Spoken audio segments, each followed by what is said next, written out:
ಭಗವದ್ಗೀತೆ ಇಲ್ಲಿ ನಮ್ಮ ಕಣ್ಣಿಗೆ 3ನೇ ಅಧ್ಯಾಯದ 28-29ನೇ ಶ್ಲೋಕ. ತತ್ವವಿತ್ತು ಮಹಾಬಾಹೋ ಗುಣಕರ್ಮ ವಿಭಾಗಯೋ ಗುಣ ಗುಣೇಶು ವರ್ತಂತ ಇತಿ ಮತ್ವಾ ನ ಸಜ್ಜತೆ. ಪ್ರಕೃತೇರ್ಗುಣಸಮ್ಮೂಢಾಃ ಸಜ್ಜಂತೆ ಗುಣಕರ್ಮಸು ತಾನ ಕೃತ್ಸ್ನವಿದೋ ಮಂದಾನ್ ಕೃತ್ಸ್ನಮಿನ್ನ ವಿಚಾರೇತ್. ಇದ್ರ ಭಾವಾರ್ಥ ಹೇಳ್ತಾರವರು, ಗುಣ ವಿಭಾಗ ಮತ್ತು ಕರ್ಮ ವಿಭಾಗ. ತತ್ವವನ್ನು ತಿಳ್ಕೊಳ್ಳುವಂಥ ಜ್ಞಾನಿ ಪುರುಷ ಅಂದ್ರೆ ಇದು ಕರ್ಮದ ವಿಭಾಗ, ಇದು ಗುಣದ ವಿಭಾಗ. ಗುಣ ಅಂದರೆ ಸತ್ವರಜ ತಮ ಗುಣಗಳು, ಬೇರೆ ಬೇರೆ ನಮ್ಮ ಕರ್ಮಗಳು. ಈ ವಿಭಾಗವನ್ನು ಸರಿಯಾಗಿ ತಿಳ್ಕೊಂಥ ಜ್ಞಾನಿ ಪುರುಷ ಗುಣಗಳು ಗುಣಾನ್ ಪ್ರಮಾಣೇಚ ವರ್ತತ. ಗುಣಗಳು ಗುಣ ಆ ಪ್ರಮಾಣ ಅದು ಹೆಂಗೆ ಸತ್ವ ಹೆಚ್ಚಿದೆ ಒಳ್ಳೆ ಕೆಲಸ ಮಾಡ್ತಾನೆ, ಹೆಂಗೆ ಸತ್ವ ಕಡೆ ಮಾಡ್ಕೊಂತ ರಜೋಗುಣ ಹೆಚ್ಚಿದೆ ಆ ಪ್ರಕಾರ ಬೇಕು ಅದು ಮಾಡ್ತಾನೆ. ತಮೋ ಗುಣ ಹೆಚ್ಚಿರ್ತಾನೆ ಆಲಸ್ತಾನೆ, ಉಣ್ಣೋದು ಮಲಗೋದು ಮತ್ತೇನು ಹೆಚ್ಚು ಈ ಥರ ಅವು ಅರ್ಥ ಮಾಡ್ಕೋತಾನ. ಗುಣಗಳು ಗುಣ ಆದ ರೀತಿಯಿಂದ ವರ್ತನೆ ಮಾಡ್ತಾ ಇರ್ತಾನೆ. ಹಿಂಗೆ ತಿಳ್ಕೊಂಡು ಅದರೊಳಗೆ ಆಸಕ್ತನಾಗೋದಿಲ್ಲ. ಇಲ್ಲಿ ಮುಖ್ಯ ಮಾತು ಏನು ಅಂದರೆ, ಮನುಷ್ಯ ಆ ಗುಣಗಳಲ್ಲಿಯೋ ಆ ಕರ್ಮದಲ್ಲಿಯೋ ಆಸಕ್ತಿ ಮಾಡ್ತಾರೆ. ಅದಕ್ಕೆ ನಿನ್ನೆ ಶ್ಲೋಕ ನಿನ್ನೆ ಆಸಕ್ತಿ ಮನುಷ್ಯನನ್ನೇ ಕಾಡ್ತಾನೆ. ಕರ್ತವ್ಯ ಕರ್ಮ ಮಾಡ್ತಾ ಇದ್ದೇನೆ ನಾ ಮಾಡೋದು ಭಗವತ್ ಪ್ರೀತ್ಯರ್ಥ ಮಾಡ್ತಾ ಇದ್ದೇನೆ, ಈ ಭಾವಗಳು ಬೆಳೆದಿವೆ. ಇದು ಭಾಳ ಮುಖ್ಯ. ಅದಕ್ಕೆ ಹೇಳ್ತಾರೋ, ಪ್ರಕೃತಿಯ ಗುಣದ ಮೋಹಿತ ಆದಂಥ ಪುರುಷ ಗುಣ ಕರ್ಮದೊಳಗೆ ಆಸಕ್ತ ಆಗ್ತಾನೆ. ಯಾವನು ಆ ಗುಣಗಳಲ್ಲಿ ಮೋಹಿತನಾದಂಥ ಪುರುಷ. ಸತ್ತು ಮಾಡಿದ್ರೆ ಮೋಹಿತ ಅಯ್ಯೋ ನಮ್ದು ಹಿಂಗೆ ನಾವು ಹಿಂಗೆ ಮಾಡೋದು ಈ ಥರ ಮೋಹಿತ ಆದವ ಗುಣ ಕರ್ಮಗಳು ಆಸಕ್ತನಾಗ್ತಾನೆ. ಈ ರೀತಿ ಉತ್ತಮ ರೀತಿಯಿಂದ ತಿಳ್ಕೊಳ್ಳದೇ ಇರುವುದರಿಂದ ಮಂದ ಬುದ್ಧಿ ಜನರಿಗೆ ಉತ್ತಮ ರೀತಿಯಿಂದ ತಿಳಿಸ್ಕೊಂಡು ಜ್ಞಾನಿ ಪುರುಷರು ವಿಚಲಿತ ಮಾಡಬಾರದು ಅಂತ ಅವರಿಗೆ ಒಮ್ಮೆಲೆ ಅವರನ್ನು ಸಿಡಿದ ಹತ್ತರಿ ನೀನೇನು ಮಾಡಬೇಕು ಹಿಂಗೆ ಬರ್ತಾನೆ ಅನ್ನಂಗಿಲ್ಲ. ಅವರಂಗನ ಹೋಗಿ ಅವರನ್ನು ತಿರುಗಿಸ್ಬೇಕು ಅನ್ನೋ ಮಾತನ್ನು ಇಲ್ಲಿ 2 ಮಾತು ಹೇಳ್ತಾರೆ. ಒಂದು ಗುಣಗಳ ಬಗ್ಗೆ ಕರ್ಮ ತಿಳ್ಕೊಂಡವ, ಇನ್ನೊಬ್ಬವ ಆ ಗುಣದಲ್ಲಿ ಆಸಕ್ತನವ. ಆ ಎರಡೂದ್ರ ಮಧ್ಯೆ ಅರ್ಥಾತ್ ಆ ಜ್ಞಾನಿಗಳು ಅನ್ನೋಂಥವ್ರು ಕರ್ಮ ಮಾಡ್ತಾ ಇರ್ತಾರೆ, ಆಸಕ್ತ ಅವ್ರು ಹೇಗೆ ಹೀಗೆ ಬಿಡಿಸ್ಬೇಕಪ್ಪ. ನಮ್ಮ ಋಷಿ ಮಗಳು ಇದನ್ನೇ ನಿಧಾನವಾಗಿ ಮಾಡಿದ ಕೆಲಸ. ಮನುಷ್ಯ ಏನು ಮಾಡ್ತಾನೆ, ವೈಯಕ್ತಿಕವಾಗಿ ಸ್ವಾರ್ಥಪೂರಿತ ಕರ್ಮನ್ನೇ ಮಾಡ್ತಾ ಇರ್ತಾನೆ. ನಾನು ನನ್ನ ಹೆಂಡತಿ ನನ್ನ ಮಕ್ಕಳು ಕೊಡ್ಕೊಡು ಇದೆ, ಇಷ್ಟೇ ಇರೋ ಸಾಕಪ್ಪ. ತಸ್ಪಾ ನೋ ಫರ್ದರ್ ಸಾಕು, ಇಷ್ಟು ಮಾಡೋಕ್ಕತ್ತವಲ್ಲ ಬರ್ರಿ ಹೇಳುತ್ತಲ್ಲ ನಮ್ಮದು ಮತ್ತೆಲ್ಲ ಮತ್ತೆ ಯಾಕೆ ಹೊಸ ಮಾಡೋದು ಮಾಡೋದಿಲ್ಲ. ನಾವಂತೂ ನಾವು ಕೆಟ್ಟಲ್ಲ, ಯಾರಿಗೂ ಮೋಸ ಮಾಡೋಂಗಿಲ್ಲ, ವಂಚನೆ ಮಾಡೋಂಗಿಲ್ಲ, ಯಾರಿಗೂ ಮನಸ್ಸು ನೋಯಿಸೋಂಗಿಲ್ಲ. ಏನು ಮಾಡ್ತಾರೆ, ಈಗ ನೌಕರಿಗೆ ಹೋದ ಮನೆಗೆ ಬಂದ ಟಿ ವಿ ಹಚ್ಕೊಂಡು ಕುಂತ ಮಕ್ಕಳು ಮರಿ ಅದು ಇದು ಏನು ತಿನ್ನಿಸ್ತಂದ ಅವ್ರಿಗೆ ತಿನ್ನಿಸ ಮತ್ತೊಬ್ಬರು ಮಕ್ಕಳಿಗಿನ ಮನೆಯಾಗ ಏನಾಗೈತೆ ನೋಡೋಂಗಿಲ್ಲ. ಎದಕ್ಕೆ ಬೇಕ್ರಿ ಹಣ ಸವರಿ ನಂಬದು ನಾವು ಮಾಡ್ಕೊಳ್ಳೋದಪ್ಪ, ನಾವು ಅಷ್ಟು ಚಂದ ಇದ್ರೆ. ಇದು ಕೆಟ್ಟ ಮನುಷ್ಯ ಅಲ್ಲ. ಅದಕ್ಕೆ ನಾ ಏನು ಹೇಳ್ತೇವೆ ಅಂದರೆ, ಕೆಟ್ಟ ಅಲ್ಲ ಈಸ್ ಈಕ್ವಲ್ ಟು ಚಲೋ ಅಂತ ಅನ್ನೋಕೆ ಬರೋಂಗಿಲ್ಲ. ಕೆಟ್ಟಲ್ಲಾದ ಬೇರೆನೇ, ಚಲೋ ಅನ್ನೋದು ಬೇರೆ. ಚಲೋ ಅನ್ನೋದಂದ್ರೆ ಏನಪ್ಪ, ಇದು ಯಾವನು ತನಗಾಗಿ ಅಲ್ಪವನ್ನು ಮಾಡ್ತಾ ಲೋಕಹಿತವನ್ನೇ ಮಾಡ್ತಾನೆ. ನನ್ನ ಮಗಳಿಗೆ ಯಾರು ಮತ್ತೊಂದು ಏನಿದೆ, ನಮ್ಮ ಸಮಾಜ ಏನದ, ರಾಷ್ಟ್ರ ಏನು ನಡೆದ, ಇದ್ರ ಬಗ್ಗೆ ಚಿಂತನೆ ಮಾಡೋಣ. ಆ ಚಿಂತನೆ ತನ್ನ ಪ್ರಕ್ರಿಯೆನ ತೋರ್ಸವ. ಬರೀ ಚಿಂತನೆ ಮಾಡ್ಕೊತ ಕೊಡೋದಲ್ಲ, ಇದರೊಳಗೆ ನನ್ನ ಪಾತ್ರ ಏನಿದೆ, ರಾಷ್ಟ್ರ ಕಾರ್ಯದೊಳಗೆ ನನ್ನ ಪಾತ್ರ ಏನಿದೆ, ಸಮಾಜ ಕಾರ್ಯದೊಳಗೆ ನನ್ನ ಪಾತ್ರ ಇದೆ, ಈ ಥರ ಚಿಂತನೆ ಮಾಡೋದು ದೊಡ್ಡ ಮನುಷ್ಯ, ಚಲೋ ಮನುಷ್ಯ ಹೊರತಾಗಿ ತಂದ ಮಾಡ್ಕೊಳವ ಏನು ಕೇಳ ಎದಕ್ಕೆ ಬೇಕಪ್ಪ. ನಾವಾತು ನಮ್ಮ ಉದ್ಯೋಗ ಆಯ್ತು, ನಾವಾತು ನಮ್ಮ ಕೌದಿ ಆಯ್ತು, ನಮ್ಮ ಕಟ್ಟೆ ಆಯ್ತು, ಮುಗಿದ ಕೆಲಸ ನಾವು ಸಬೇಕು. ಇದು ಚಲೋಕ ಮನುಷ್ಯ ಖರೆ, ಆದ್ರೆ ಒಳ್ಳೆಯ ಅನ್ನ ಬರಂಗಿಲ್ಲ. ಈ ಮಾತನ್ನು ಇಲ್ಲಿ ಹೇಳ್ತಾರೆ. ಇಲ್ಲೇ ಹಿಂದಿ ಶ್ಲೋಕ ಭಗವಂತ ಹೇಳ್ದ, ಅಹಂಕಾರ ವಿಮೂಢಾತ್ಮ ಕರ್ತಾಹಮಿತಿ ಮನ್ಯತೆ. ಅಹಂಕಾರ ವಿಮೂಢಾತ್ಮ, ಅಹಂಕಾರದಿಂದ ಕೂಡಿಕೊಂಡಂಥವ ಕರ್ತಾಹಂ ಇತಿ ಮನ್ಯ, ನಾನ ಮಾಡವ, ನಾ ಮಾಡ್ದೆ ನಡೀತೈತಿ. ಯಾರು ಮಾಡ್ತಾರೆ? ಅದು ಉಳಿದವ್ರು ಅದು ಇದು ಮಾಡ್ತಾರೆ ಬಿಡ್ರಿ, ಈ ಕೆಲಸ ಯಾರು ಮಾಡ್ತಾರೆ? ನಾನು ಇದು ಮಾಡೋದು, ನನಗೆ ಅದು ಸುಕೃಷ್ಟದಿಂದ ಯಾರು ಮಾಡೋಣ? ಅಹಂಕಾರದ ವಿಮೂಢ ಆದಂಥ ಆತ್ಮ ಸ್ವತಃ ಕರ್ತ ಅಂತ ತಿಳ್ಕೊತಾನೆ. ವಾಸ್ತವಿಕ ತತ್ವಜ್ಞಾನ ದೃಷ್ಟಿಯಿಂದ ವಿಚಾರ ಮಾಡಕತ್ರ ನಾವು ಕರ್ತ ಆಗಿ ಸಾಧ್ಯವೇ ಇಲ್ಲ. ಎಲ್ಲಿ ಬಂದಿಟ್ರು ನಾವು ಕರ್ತ ಆಗ ಸಾಧ್ಯನೇ ಇಲ್ಲ. ನಮಗೆ ಯಾರು ಒಳಗೆ ಕೂತ್ಕೊಂಡು ಪ್ರೇರಣೆ ಕೊಡ್ತಾರಪ್ಪ ವಿಚಾರ ಮಾಡಬೇಕು. ಅಲ್ಲ ಏನು ಮಾಡಾಮದೀನಿ, ಒಳಗೆ ಕಾಳು ಹಾಕಿದ್ರೆ ಬಂದು ಕಾಳಿಗೆ ಒಂದು ತೆನೆ ಆಗುವಂಥ ಶಕ್ತಿ ಭಗವಂತ ಇಟ್ಟಿರಲಿಲ್ಲ ಅಂದರೆ ಏನು ಮಾಡಾಮದಿ? ಅಪ್ಪ ಉಂಡದ್ದು ಅದು ಕಾಳು ಬೆಳೆದದನ್ನು ಹಿಟ್ಟು ಮಾಡ್ತಿ, ರೊಟ್ಟಿ ಮಾಡ್ತಿ, ಒಳಗೆ ಹಾಕ್ತಿ. ಒಳಗೆ ಹಾಕಿದ್ದನ್ನು ಅದನ್ನು ಪಚನ ಮಾಡಿ ರಕ್ತ ಮಾಡಿ ಎಲ್ಲ ಇಂದ್ರಿಯಗಳಿಗೆ ಕೊಡೋದು. ಅದನ್ನು ಮಾಡಲಿಲ್ಲ, ನೀ ಏನು ಮಾಡಾಮಿದ್ದೀಪ್ಪ? ಏನು ಶಕ್ತಿ ಬರ್ತಿತ್ತು ನಿನಗೆ? ಒಳಗೆ ನಿನಗೆ ಶಕ್ತಿ ಇಟ್ಟವ ಯಾವ? ಭಗವಂತ. ಆ ಬುದ್ಧಿ ಇಟ್ಟವ ಯಾವ? ಭಗವಂತ. ಆ ವಿಚಾರವನ್ನು ಕೊಟ್ಟವ ಯಾವ?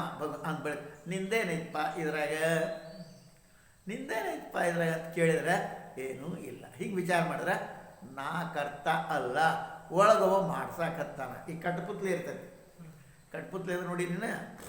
ಆಮೇಲೆ ಸೂತ್ರ ಹಚ್ಚಿರ್ತಾರೆ, ಕೈಗೆ ಒಂದು, ಕಾಲಿಗೆ ಒಂದು, ಕುತ್ತಿಗೆ ಒಂದು, ಹೀಗೆ ಒಂದೆಲ್ಲ ಹಚ್ಚಿರ್ತಾರೆ. 5 ಬೆಳೆ 10 ಬೆಳೆ, 10 ಬೆಳೆಗೆ 2 ಮೂರ್ತಿ, ಇತ್ತ ಒಂದು ಮೂರ್ತಿದು ಇತ್ತ ಮೂರ್ತಿ ಹಚ್ಚಿರ್ತಾರೆ. ಹಿಂಗೆ ಹಿಂಗೆ ಆಡಿಸ್ತಾರೆ. ಇತ್ತ ಹಿಂಗೆ ಅವು 2 ಮೂರ್ತಿ ಹೊಂದಕ್ಕೊಂಡು ಬರ್ತಾವೆ. ಈ ಮೂರ್ತಿ ಏನು ಆ ಹೆಣ್ಣು ಮೂರ್ತಿದು ಮುದ್ದು ಕೊಡ್ತೈತೆ ನಾವು ಮಾಡ್ತಾರೆ. ಅವು ಮಾಡಕತ್ತಾವೇನೋ ಇಲ್ಲ. ಸೂತ್ರ ಗೊಂಬೆ ಆಟ. ಅವು 2 ಕೂಡ ನಮಸ್ಕಾರ ಮಾಡ್ದಂಗೆ ಮಾಡ್ತಾವ. ಪೂರ್ಣ ಕೆಡವೆ ಬಿಡ್ತಾನ, ಅಲ್ಲಿ ಮ್ಯಾಲೆ ಕುಂತಿರ್ತಾನವ. ಹಂಗೆ ಒಳಗವ ಮ್ಯಾಲೆ ಕುಂತಾನಪ್ಪ, ಅವ ಆಡಿಸ್ದಂಗೆ ಆಡೋದು. ನಾನು ಕರ್ತ ಅಲ್ಲ ಅನ್ನುವಂಥ ಭಾವ ಅದು ಜಾಗೃತ ಆಗಬೇಕಾಯ್ತು. ಮೊದಲು ಯಾವುದಪ್ಪ ಅಂದರೆ ನಾನೇ ಮಾಡವ. ಹಂಗೆ ಹೇಳ್ತಾರೆ ಅಂದರೆ ನೀ ಕರ್ತಾಶಕ್ಕೆ. ನಮಗೆ ಯಾರ ಪ್ರೇರಣೆ ಕೊಡ್ತಾರೆ, ಓಡಾಟ ಮಾಡಕ್ಕೆ ಹಚ್ತಾರೆ ಅಂತ ಓಡ್ತೇವೆ ನಾವು. ನಮಗೆ ವಾಸನಾ ಮೋಹ ಓಡಾಕ ಹಚ್ತೈತಿ. ಓಡಾಕ ಹಚ್ಚೋದು ಯಾವ್ದು ನಮಗೆ? ವಾಸನ, ಇಚ್ಛೆ, ಕಾಮನೆಗಳು ಓಡಾಕ ಹಚ್ತಾವ. ಆ ಕಾಮನೆ ಇಲ್ಲವ ನಮಗೆ ಅದಕ್ಕೆ ಬೇಕ್ರಿ ಅಂತ ಸುಮ್ಮನೆ ಕೊಡ್ತಾನೆ. ಅದಕ್ಕಲ್ಲೇ ಇಚ್ಛೆ ಅನ್ನೋದು, ವಾಸನ ಅನ್ನೋದು ಅವ್ನು ವಿಚಿತ್ರ ಶೃಂಖಲ ಅಂತಾನು. ಅದು ಕಟ್ಟಿರ್ ಓಡ್ತಿ, ಬಿಚ್ಚಿರ್ ನಿಂದಿರ್ತಿ, ಕುಂಡಿರ್ತಿ ಅಂದರೆ ಆಶೆಯಿಂದ ಬದ್ಧನಾತಿ. ಅಂದರೆ ಆ ಆಶೆನ ಪೂರೈಸಲು ಓಡಾಡ್ತಿ. ಆಶೆನ ಬಿಚ್ಚೋಗೋದು ಅಂದರೆ ಆಶೆನ ಇಲ್ಲ ಸುಮ್ಮನೆ ಕುಂಡಿರ್ತಿ. ಹಂಗೆ ಯಾರ ಹಿಂಗೆ ಅನ್ಬೋದಪ್ಪ. ಅಲ್ರಿ ನಾವರ ಏನು ಮಾಡಲಿಲ್ಲ ಅಂದ್ರೆ ನಮ್ಗೆ ನೋಡಿ ಏನಾರ ಒಂದು ಅಂಟ್ಕೊಂಡ ಇರ್ಬಾರ್ದು. ಹಂಗಾರನ ಆ ಮಾಡೋದಿಲ್ಲ ಅಂತಂದು ಬಳಿಕ ಪರಿಣಾಮದ ಕರ್ಮದ ಶಿಕ್ಷಾ ಅಥವಾ ಬಕ್ಷೀಸ್ ನಮ್ಗೆ ಸಿಗಬಾರ್ದು. ನಾವು ಮಾಡೋದಿಲ್ಲ ಅಂದ್ರೆ ನಮಗೆ ಯಾಕಪ್ಪ ಇದಲ್ಲ? ಹಿಂಗೆ ಅಂದರೆ ಹಿಂಗೆ ಅನ್ನೋಂಥವ್ರು ಹೇಳಬೇಕಲ್ಲ. ಈ ಮಾತು ಖರೆ ನೀ ಅನ್ನೋದು. ಆದರೆ ಏನಿದೆ ಕರ್ಮ ವಾಸನೆಯಿಂದಾಗಿ ಮಾಡಲ್ಪಡ್ತಾವೋ ಜಗತ್ತಿನೊಳಗೆ ಅದರ ಅಹಂ ಅನ್ನೋಂಥದ್ದು ಕೆಲಸ ಮಾಡೋಂಗಿಲ್ಲ. ಹಿಂಗೆ ಶಾಸ್ತ್ರೀಯ ದೃಷ್ಟಿ ಇದ್ದರೂ ಸಹಿತ ಅದರೊಳಗೆ ಅಹಂ ಜೋಡಿಸಲ್ಪಟ್ಟದ್ರಿಂದ ಅದರ ಫಲ ಉಪಭೋಗ ಮಾಡೋಕೆ ಬೇಕಾಗತ್ತೆ. ನೀವು ಹಂಗೆ ನಾವು ಮಾಡಿದ್ರು ನಮಗೆ ಯಾಕ್ರಿ ಅಂತಂದ್ರೆ ಅನ್ನಕ್ಕೆ ಬರೋಂಗಿಲ್ಲ. ಅದ್ರಾಗ ಅದು ಸಣ್ಣ ಶಾಸ್ತ್ರೀಯ ದೃಷ್ಟಿ ಆದರೂ ಅಹಂ ಕೂಡ್ಕೊಂಡೇ ಇರ್ತೈತಿ. ನಾವೆಷ್ಟು ಬಿಟ್ಟೇವಂದ್ರು ಆ ಕೂಡ್ಕೊಂಡು ಇರೋದ್ರಿಂದ ಅಲ್ಲೇ ಏನೇನು ಮಾಡ್ತೈತೋ ಪುಣ್ಯ ಪಾಪಗಳು ಮಾಡ್ದಂಗೆ ಅದ್ರ ತಕ್ಕಂಥ ಸುಖ ದುಃಖವನ್ನು ಅನುಭವಿಸ್ಲೇಬೇಕಾಗ್ತದೆ. ಅದ್ರ ಫಲ ಉಪಭೋಗಿಸಲೇಬೇಕು. ನೀವು ಕರ್ಮದ ಅಂದ್ರೆ ಭೋಗದ ಜೊತೆಗೆ ಜೋಡಿಸಲ್ಪಟ್ಟಂಗನ ಅದು. ಕರ್ಮದ ಜೊತೆ ಜೋಡಿಸ್ಕೊಂಡಿರಿ ಅಂದ್ರೆ ಭೋಗದ ಜೊತೆ ಜೋಡಿಸ್ಕೊಂಡಂಗನ ಆಗ್ತದೆ. ಕರ್ಮದವ್ರು ಜೋಡಿಸಲ್ಪಟ್ಟ ಮತ್ತು ಭೋಗದ ಜೋಡಿಸಲು ಕಾಣಂಗಿಲ್ಲ. ಇದು ನಾ ಕರ್ಮ ಮಾಡ್ತೇನಪ್ಪ ಆದ್ರೆ ಫಲ ಬೇಡ, ಇದಂಗಿಲ್ಲ. ಇದು ಯಾವಾಗ ಒಳ್ಳೆಯ ಕರ್ಮಗಳನ್ನು ಮಾಡಿ. ದುರಿತ ಕರ್ಮ ಅಲ್ಲೇ ಅಲ್ಲ, ಒಳ್ಳೆಯ ಪುಣ್ಯಕಾರ ಅದ್ರ ಭಗವಂತ ಅರ್ಪಣೆ ಮಾಡಿದ್ರೆ ಪಾರಾಗ್ತೀವಿ. ಆದರೆ ಸಾಮಾನ್ಯವಾಗಿ ಕರ್ಮ ಮಾಡಿದ್ರೆ ಅದಕ್ಕೆ ಫಲ ಇರೋದು. ಪುಣ್ಯದ ಫಲ ಪಾಪಕ್ಕೆ ಪಾಪ ಮಾಡ್ತೇನೆ ನಾ ಅಲ್ರಿ ಮಾಡ್ದವ ಮತ್ತು ನಾವು ಅಂತ ನೀವು ಹೇಳಿಲ್ಲ, ನಾ ಮಾಡವ ಅಲ್ಲ ಅಂತ ಹಿಂಗೆ ಅಂದು ಅಂದ್ರೆ ಅವಾಗ ಪಾಪ ಮಾಡ್ಕೊಂಡು ಉಣ್ಣವ ಯಾರಪ್ಪ? ಪಾಪ ಮಾಡ್ತೀನಿ ಒಳಗೆ ಕುಂತಾನವ, ಅವ ಮಾಡಕತ್ತೀನಿ ಅಂತಿದ್ದಿ, ಆ ಪಾಪ ಮಾಡ್ಬೇಕಾರೆ ನಿನ್ನ ಬುದ್ಧಿ ಕೆಲಸ ಮಾಡೈತಲ್ಲ. ದುಷ್ಟ ಕಾರ್ಯಗಳನ್ನ ಮಾಡ್ಬೇಕಾರೆ ಅವ್ನು ದುಷ್ಟ ಕಾರ್ಯ ಮಾಡಂತಾನೆ ಭಗವಂತ. ಒಳ್ಳೆ ಹೃದಯ ಕೊಟ್ಟಾನೆ. ಅನೇಕ ಕೆಟ್ಟ ಜನರ ಸಹವಾಸದಿಂದಾಗಿ ನಿಮ್ಮ ಮನೆ ಒಳಗೆ ಕ್ಯಾಟ್ ಮಾಡೋದು ದುಡ್ಡು ಕಡೆ ಲಕ್ಷ್ಯ ಆಕೈತಿ. ಯಾವ ದುಡ್ಡು ಕೊಡ್ತಾರೋ ಅಥವಾ ಹಿಂಗೆ ಕೆಲಸ ಮಾಡ್ತೀವಿ, ಹಿಂಗೆ ಆಗ್ತಪ್ಪ. ಪ್ರತ್ಯೇಕ ಇಂದ್ರಿಯಕ್ಕೆ ಅದ್ರ ದೇವತಾ ಇದೆ. ಆ ದೇವತಾ ಸ್ವತಂತ್ರ ರೀತಿಯಿಂದ ಸ್ವತಃ ಉಪಹಾರ ತೊಗೊಂಡು ಬರ್ತಾ ಇದೆ. ಇವತ್ತಿನ ಭಾಷೆಗಳು ಮಾತಾಡೋದಾದ್ರೆ ನೋಡಿ, ಬಜೆಟ್ ತೊಗೊಂಡು ಬಂದಂಥದ್ದು. ಬಜೆಟ್ ಅಂತ ಗೊತ್ತಾಯ್ತಿಲ್ಲ, ವರ್ಷಕ್ಕೊಮ್ಮೆ ಕೇಂದ್ರ ಸರ್ಕಾರ ಬಜೆಟ್ ಮಂಡಿಸ್ತಾರೆ. ಇವತ್ತು ಇದಕ್ಕಿಷ್ಟು ಖರ್ಚು ಮಾಡ್ತೀವಿ, ಇದಕ್ಕಿಷ್ಟು ಖರ್ಚು ಮಾಡ್ತೀವಿ, ಇದಕ್ಕಿಷ್ಟು ಖರ್ಚು ಮಾಡ್ತೀವಿ, ಇದನ್ನಿಷ್ಟು ಮಾಡ್ತೀವಿ, ಇದು ಟ್ಯಾಕ್ಸ್ ಇಷ್ಟು ಹಾಕ್ತೀವಿ, ಬಜೆಟ್ ಅಂತಾರೆ. ಹಂಗೆ ಪ್ರತಿಯೊಂದು ನಿಮ್ಮೇನು ಇಂದ್ರಿಯಗಳದಾವ ಅವು ಬಜೆಟ್ ತೊಗೊಂಡ ಬಂದವು ಅಂಥೇಳಿ ಪ್ರತ್ಯೇಕ ಇಂದ್ರಿಯ ಸ್ವತಂತ್ರ ಭಂಡಾರ ದುಡ್ಡು ಐತೆ ಅವ್ರ ಕಡೆಗೆ. ಯಾವ ಮನುಷ್ಯ ಆತ್ಮಶಕ್ತಿಯನ್ನು ತಿಳ್ಕೊಳ್ಳೋವ ನಾನು ಅವನಿಗೆ ಇದೇ ರೀತಿ ಅನ್ನಿಸಲ್ಲ, ನಂದು ಅದ್ರ ಜೊತೆಗೆ ಏನೂ ಸಂಬಂಧ ಇಲ್ಲ. ವಾಸ್ತವಿಕವಾಗಿ ಅದ್ರ ಜೊತೆಗೆ ನಮಗೇನು ಸಂಬಂಧ ಐತಾನೆ ಇಲ್ಲ. ಈ ಅನಾಸಕ್ತಿ ಅವ ಇಡ್ತಾನೆ. ಅದಕ್ಕೆ ಅಲ್ಲಿ ಗೀತಾಕಾರ ಹಿಂಗೆ ಹೇಳ್ತಾನೆ, ಜೀವ ಅಹಂಕಾರದಿಂದಾಗಿ ವಾಸನ ಕಡೆಗೆ ಜಗ್ಗಲ್ಪಡ್ತಾನೆ ಅಥವಾ ವಾಸುದೇವನ ಕಡೆಗೆ ಜಗ್ಗಲ್ಪಡ್ತಾನೆ. ಇದು ಮುಖ್ಯ. ತನ್ನ ಗುಣ ಕರ್ಮ ಅನುಸಾರವಾಗಿ ಇಲ್ಲಿ ಜೀವ ಏನು ಮಾಡ್ತಾನೆ, ಇತ್ಲಾಗ ವಾಸುದೇವದಾನ, ಇತ್ಲಾಗ ವಾಸನ ಅದ, ಈ ಜೀವ ನಡುವದ ನೀವ. ಈ ನಡುವಿನ ಜೀವ ವಾಸುದೇವ್ರ ಕಡೆ ಹೋಗ್ಬೇಕಿಲ್ವ, ವಾಸನ ಕಡೆ ಇಲ್ಲಿ ಬರ್ತಾನೆ, ಗದ್ದೆಗೆ ಬಿಡದೆ. ಇತ್ಲಾಗ ಜಗತ್ತದ, ಜಗತ್ತಿನ ಸುಖ ಭೋಗ ಇದು ಇತ್ಲಾಗ ಒಲಿತು ಅಂದ್ರೆ ಇದು ಬೇಡಪ್ಪ ನನಗೆ, ನಾ ಇಲ್ಲಿ ಭಗವಂತನಂತೆ ಅಂದಿ ಪಾರಾದಿ. ಇದ್ರಾಗ ಆಸಕ್ತನಾದಿ ಅಂದರೆ ತಿನ್ನೋದು, ಉಣ್ಣೋದು, ನೋಡೋದು, ವಾ ವಾ ವಾ ವಾ ಏನು ಚಲೋ. ಇದಕ್ಕೆ ಮೋಸ ಬಿದ್ದೆ ಅಂದರೆ ನಿಮ್ಮ ಹತ್ತು ಹುಟ್ಟು ಬರಬೇಕಾಗ್ತದೆ. ಅದನ್ನು ಹೇಳ್ತಾರೆ, ಜೀವ ಅಹಂಕಾರದ ವಾಸನೆ ಕಡೆ ಜಗ್ಗಲ್ಪಡ್ತಾನೆ. ಎತ್ಲಾಗ ಜಗ್ಬೇಕು, ವಾಸುದೇವ. ಈ ಜನ ವಾಸುದೇವನ ಕಡೆಗೆ ಜಗ್ಗ ಮಾಡ್ತಾರಲ್ಲ ಅವರು ದೊಡ್ಡವರಾಗ್ತಾರೆ. ವಾಸುದೇವನ ಕಡೆ ಜಗ್ಗಲ್ಪಟ್ಟವ್ರ, ಇತ್ಲ ಪರಮಾತ್ಮ ಕಡೆ ಜೋಡಿಸೋ ಅವರೇ ದೊಡ್ಡ ಮನುಷ್ಯ. ದೊಡ್ಡವ್ರು ಯಾರಾಗ್ತಾರೆ, ಶ್ರೇಷ್ಠ ಯಾರಾಗ್ತಾರೆ, ವಾಸುದೇವನ ಕಡೆ ಹೋಗುವಂಥವ್ರಾಗ.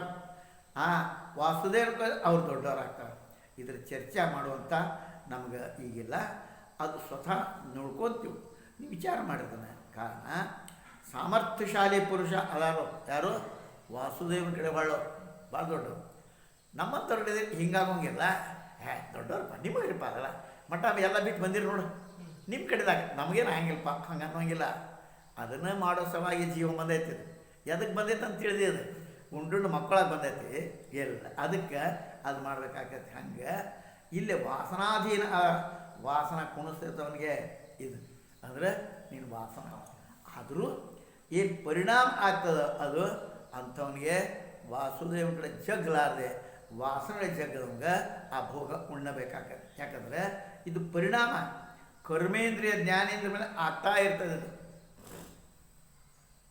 ಈ ಕರ್ಮೇಂದ್ರಿಯ ಜ್ಞಾನೇಂದ್ರಿಯ ಸ್ವತಃ ಅದಾವ. ಹಿಂಗೆ ಮನುಷ್ಯ ಹಿಡ್ಕೊಂಡು ಕುಂತಾನೆ, ಸ್ವಾಭಾವಿಕವೇ ಅವನ ದುಃಖ ಅವನು ಬರುತ್ತಾವ. ಅದು ಕರ್ಮೇಂದ್ರಿಯ ಅಥವಾ ಇಂದ್ರಿಯೇಂದ್ರಿಯ ಏಕರೂಪ ಇರ್ತಾವೆ, ಅದು ಕೂಡ ಏಕ ಇರ್ತಾವೆ, ಅವಾಗ ಅವು ಬರ್ತಾವೆ.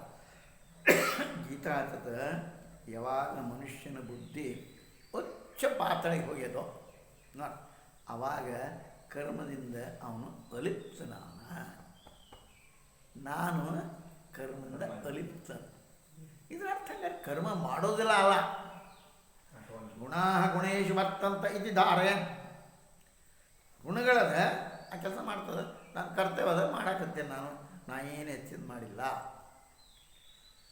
ಭಾಳ ಚಲೋ ಕೆಲಸ ಮಾಡ್ತದೆ, ಸ್ವಭಾವ ಮಾಡ್ತೈತಿ, ಮಾಡ್ತೈತದು, ನಂದೇನು ಅದರೊಳಗಿಲ್ಲ ಇದು ಭಾವ. ಒಳಗೆ ಕುಂತ್ಕೊಂಡು ಆ ಭಗವಂತ ಮಾಡಿಸ್ತಾನೆ. ಯಾವಾಗ ಚಲೋ ಕೆಲಸ ಮಾಡುತ್ತೆ ಈ ಭಾವ ತಳಬೇಕು. ನಾ ಮಾಡೇನಂದ್ರೆ ಆಗೈತಿ ಇಲ್ಲಿಗೆ ರಾಕೈತೇನೆ ಇದೆಲ್ಲ ಅನ್ನೋಂಗಿಲ್ಲ.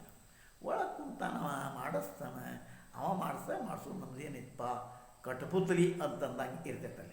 ನಾವು ಹಿಂದಿನ ಶ್ಲೋಕ ಅಲ್ಲೇ ಅಹಂ ಇದಕ್ಕೆ ಮಾಯಾ ಅಂತ ತಿರುವಿ ಅಥವಾ ವಾಸನಾ ಅಂತ ತಿರುವಿ, ಇದರಿಂದ ನಾನು ಕರ್ಮ ಮಾಡ್ತೇನೆ ಅಂತ ಮನುಷ್ಯ ನಾ ಮಾಡ್ತೀನಿ ಅಂದಲ್ಲ ಇದು ನಡೆದೈತಿ.